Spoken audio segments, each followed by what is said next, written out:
I think usually when you got Friday night and Monday night, there's likely to be some changes. So yeah, we'll assess that over the weekend. Yeah, so your tough games against Enzo's Leicester team last year. Have you learned anything from those matches? No, I don't think I learned anything that I wouldn't learn from watching Chelsea now, really. Yeah, a lot of the structures in possession in particular are the same. But of course now he's working with a completely, Leicester had very good players as well, but with a different calibre of player, which makes it even bigger a challenge.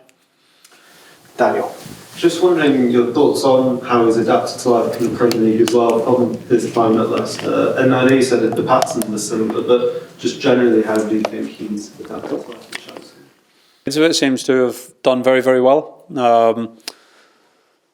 Yeah, I think, of course, went about it a little bit differently, but they've recruited some fantastic players for quite a few transfer windows now, some fantastic young players, and seem to have, really found their way with that. And Enzo's done a really good job coaching them and getting them into the structure that he likes, and turning them into a good team. I have to say, to be fair, the second half of last season, Maurizio had really good results there as well, and you could see the talent that was there. You could see the talent was coming through, and they had really good results in the second half of last season. But I think Enzo's taken that on to another level this year, and he's seems to have settled in very well. I know you'll be firmly focused on Ipswich. Do you see Chelsea as potentially title challengers, because they have started the season perhaps surprisingly to a lot of people?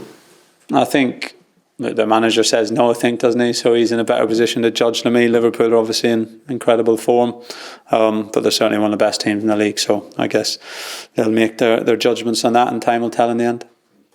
Thank you. Thank you, everyone. Oh, you got one? Sorry. It's all right. No problem.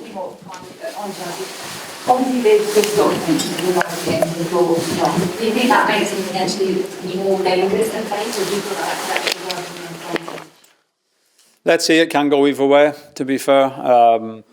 Yeah, there's no doubt they've got a lot of good players in the squad. They've got the ability to rotate and keep the level of the team extremely high. They've got an extra day to prepare, and I'm sure they've been frustrated with the result against Fulham, so I'm sure they're going to be really hungry to get 3 points on Monday night. But we got to make sure that we match that and make it as competitive as we can.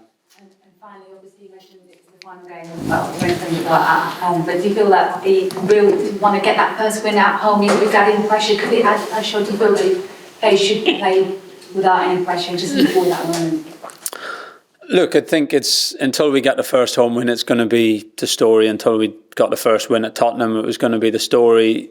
If I know the margins in the Leicester game, in Bournemouth game, and other games we had, and we would have the first win, and it wouldn't be a story. Our world wouldn't be that different. We'd still have a lot to do to make it a very successful season. So yeah, we weren't happy with the last game out against Newcastle. We came up a really good side and we fell short. We're coming up against a very, very good side on Monday night, and we've got to find a way to make it competitive. So that's my only focus. And if we can manage to make it competitive against Chelsea, then let's see where we are at the end of the game, if we can find a way to go and get some points as well. Thank you. Cheers, guys. Thank you very much. Happy New Year. Well, can I just reiterate that the last few questions for Mikel and I'll go for 5:30.